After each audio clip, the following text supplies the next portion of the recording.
We've been getting accountability all wrong in the compliance industry. It's not a set of tasks. It's a way of thinking, and it has to come from the heart as well as the head. On Accountability, the Heart of Compliance, Tom Fox and Sam Silverstein dig into what accountability means to the corporate compliance function and business organizations, and most significantly, how to make it an integral part of your culture.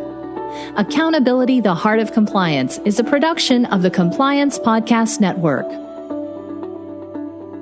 This is Tom Fox. We take things in a little bit different direction today, and we base this podcast on a series of blog posts that Sam wrote about the current crisis in policing in America and how accountability could provide a solution for it. I know you'll find this fascinating. We link to Sam's blog post in the show notes for further information. Hello, everyone. This is Tom Fox back again with Sam Silverstein for another episode of Accountability, the Heart of Compliance. Today, we're going to take up one of the most bedeviling issues in U.S. society today, one that I've been thinking a lot about, and Sam has as well because he's been writing about it, and that's policing in America. Sam, you seem to have taken a very deep interest in this, but you've taken an interest in it from the accountability perspective. So I wanted to know if we could maybe visit with not only some of your thoughts, but what some of your research has turned up. Absolutely. Let's do that. You know that's where I like to go. Can we even think about holding police accountable? Does accountability work for the generic police department, for the generic town or city, or the generic society? That's the problem, Tom. We don't really understand what accountability is, and we keep talking about holding people accountable. You know what? We're responsible for our actions, but we're accountable to people. You're responsible for things. You're accountable to people. Accountability is about leadership, and they're first being accountable to the people they lead and inspiring them to want to be their best, to want to be accountable. So accountability is not what we hold people, but do people have to be responsible for what they do?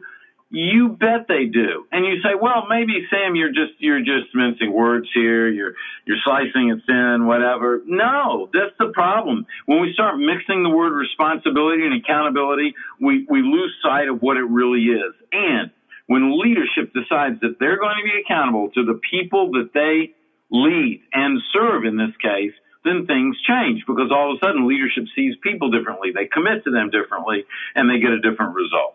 Sam, would you characterize this as a failure of all of us or a failure of leadership or perhaps even both? Well, so here's what it is. Accountability is keeping your commitments to people. There are 10 relational commitments that we've identified. There are tactical commitments and relational commitments. Tactical commitments are about things. It's about doing stuff. Relational commitments are about people. So one of the relational commitments that's really gone awry in public service, but certainly in policing in America, there's a lot of great people that are in law enforcement. But it's this commitment to it's all of us, which is a relational commitment. When you fail, I fail. When you succeed, I succeed. And when leaders see the community as a whole through that lens, that means when people in the community are failing, when they don't have opportunity to thrive financially, socially, economically, educationally, in healthcare, when they can't thrive, then it's a failure of all of us, and that creates problems. And those problems get manifested in the public sector through the interaction of people and law enforcement. How can we think about beginning to change this, Sam?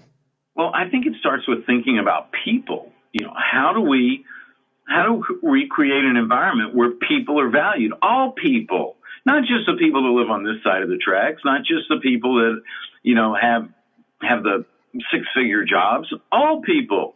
I mean, we're supposedly all created in the same image. We're supposedly all have the same rights in this country. We're supposed to be equal under the eyes of the law, but yet we're not treated equal. And that is something that leadership has to take the reins and has to retrain people. You know, if you train people to see people as equal, then they will. And if you train people that you don't see people as equal, then they won't. Sam, one of the things that has struck me about this crisis is I certainly have thought about the police response, but in the larger picture, the police work for us. We're the public. They serve us. The municipal governments that hire the police, that sign the contracts with the unions, they work for us. So is it our problem? Is it your problem? Is it my problem? Is it the problem of the people of the city of Houston, the problem of the people of city of St. Louis or any other town? See, here's the thing. So many of us live in our own little protected world. We don't necessarily see what's going on out there. And so things are right with the world by us. We don't realize what the challenges are because we haven't taken the time to get to know them. And them being the challenges, but them also being people in other areas. Look, if there's a community in my city, if there's a part of my town that's not doing well, it's hurting everybody. It's hurting me too. But I might not realize it. You see, the problem is, you take the education system, for instance. Most public education is paid for by tax dollars based on property values. Well, great. So my kids live in a house that costs more, so they get a better education. And other kids live in a community where the housing is dirt cheap and they don't even have books in their library. Well, if those kids aren't being educated properly, then that's going to be a drain on society as a whole. I want all kids to be educated properly, but I have to be willing to do something about it. I have to be willing to leave my neighborhood. I have to be willing to want to make a difference. And so, are these problems your problem and my problem? You bet they are. It's our community as a whole. We can't just live in our own little bubble, in our own little shelter. That's not being accountable. And when we're being accountable, then what happens is you and I are committing to these 10 relational commitments, of which one of them is all of us. If you fail, I fail. If you succeed, I succeed. Well, Sam, that really brings up the next topic or area I wanted to visit with you about, which is, why do you see the policing crisis in America as an accountability crisis? This goes back to the education of the people on the street. I mean, when it comes down to law enforcement's educated by its leaders. And the question then becomes, are we creating warriors or are we creating guardians? And when you want to connect to it's all of us, then I should be there to protect you. I'm not there to find what's wrong. It's like, are you looking for a way out or are you looking for a way in? Are you looking to help someone or are you looking to incarcerate someone? Are you looking for the good or are you looking for the trouble? If someone's got a problem, are you looking to give them a ride home or are you looking to find a reason to arrest them? I mean, that's accountability all the way through. It's how we see people. And so when we lack in accountability, then as leaders at any level in our communities, then what happens is every place down the line is going to lack in accountability, and that includes all public servants, which law enforcement is part of. Sam, do you have really any thoughts on where we could begin to start? This is difficult, but it means that it's more than just us. It starts with us being willing to have a conversation. It starts with us being willing to get out of our communities. It starts with us being willing to meet with other people. When we were having the problems in Ferguson here in St. Louis, I got in my car, I drove up, I parked in the McDonald's parking lot, which was right in the middle of where things were going on. I went inside, I bought a bag of hamburgers, and I literally stood on the street and ate my lunch and talked with people. That was it. And I met all kinds of people, and I discovered challenges and things that I'd never even realized. You hear stories, but until you hear it from someone who's experienced it. You know, the one gentleman who's a teacher in the school up there, he said, how many days a week do your kids, are they unable to do their math work because it's not their day to take their book home, their math book home? I go, well, that doesn't happen. Everyone has a math book. Not up here, they don't. Well, when you take the time to get in a conversation, you get to know people. And another gentleman said, you know what? We all have problems. I need to know what your problems are. You need to know what my problems are. And he's right, because he could probably help me with some of my problems. Yes, he can. And I know I can help him with some of his problems. And that's where accountability starts.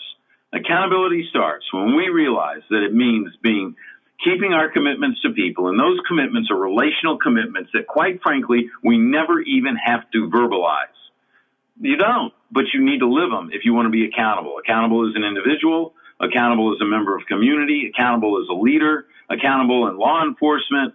It all comes down to understanding those relational commitments, making them, keeping them, and teaching people that you're going to stand by them. Sam, you had a key insight in a blog post, or at least it was a key insight for me, and you articulated it quite frankly as this is not a law enforcement issue.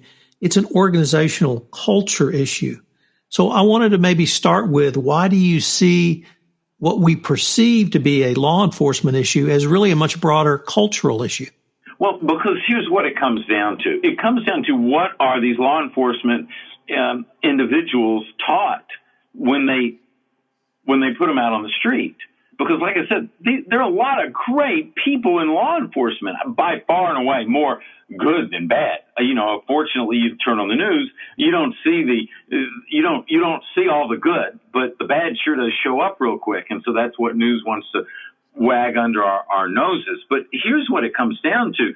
Leadership makes a determination. Leadership says we're either going to prepare warriors or we are going to prepare guardians. And this grew out of some problems in the late 80s and into the 90s in California, where there were bank robbers and robberies, and the robbers had automatic weapons, and the law enforcement didn't, and so they were outgunned literally. And so I think that at that point, based on the conversations that I've had with law enforcement professionals, that a lot of police forces decided to hunker down, and they started to get better weapons, better equipment, and they were taught to approach each and every situation as if it were life and death. Now, let me tell you, these people, and I admire them tremendously, their life is on the line. I get that. But in my conversation with professionals, they'll share that, you're really only going to face that situation once, maybe twice in your career. Now, in some areas it may be more, in some areas it's less. However, the reality is, yes, do you need to be prepared? Absolutely. But do you confront every individual as if they are a major felon? That's where this guardian mindset or warrior mindset comes into play. If you're going at it as a warrior, then you're going to be confrontational in every relationship. And if you're confrontational, you're going to get back what you give. But if you're a guardian, well, you know what? If someone's staggering and it's obvious they've been drinking too much, why not just take them home? I mean, that's what I'd want someone to do for me if a friend saw me staggering down the street. Just give me a hand. Be there for me. And then look at what that does to the relationship. Look what that does to the relationship in the community. And so I think that's what it's about. I think that when we discover the guardian mindset, then what happens is we see things differently. I'm not saying don't be prepared. I'm not saying don't have the tools necessary to protect your life. I am certainly not saying that whatsoever. But I do think that we can approach situations, that we can approach people in a way that we are serving their best needs as well as the broader needs of the community. Can you re-engage through training? Can you re-engage through dialogue? Can you bring accountability to stakeholders such as community members, such as police officers, police unions, public servants who may be working with the police?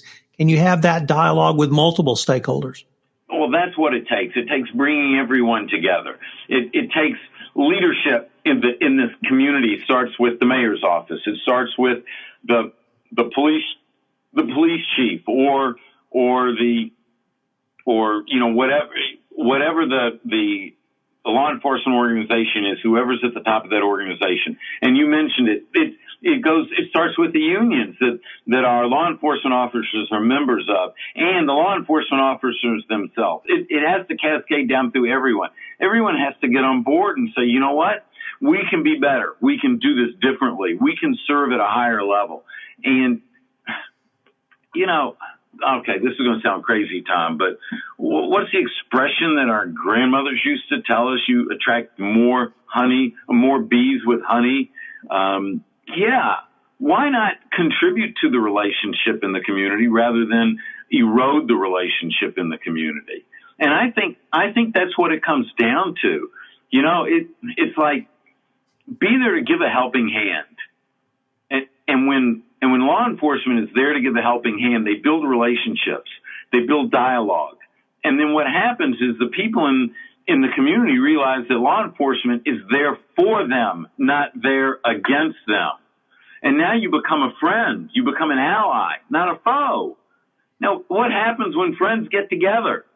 Well, it's a whole different situation than when foes get together. And so this starts at the top. And if someone tells me that that's not possible in our society, then they don't get it, because we're human beings, all of us. And all we want is respect and be treated as human beings. And those few people that do break the law, those few people that really are doing things that shouldn't be doing, why does everyone pay the price for that? Let's build deeper, more meaningful relationships in the community. Let's serve at a higher level. Let's be a guardian, and then, when necessary, and only when necessary, use force. Well, Sam, this has been a great way to help me think about what I thought was a policing issue, but it's a much broader issue. So thank you, and I look forward to continuing the conversation on this issue. Thank you, Tom. You know, accountability is the highest form of leadership. Everything starts and rises and falls on leadership. And it's never been more true than in law enforcement. And I think there's a lot of leaders out there that get it. And I think that if they keep moving forward, building accountability within their organizations, keeping relational commitments, we'll see a lot of positive change in our communities. Thanks for joining us for this episode of Accountability, the Heart of Compliance. If you enjoyed the episode, make sure to subscribe and leave a review.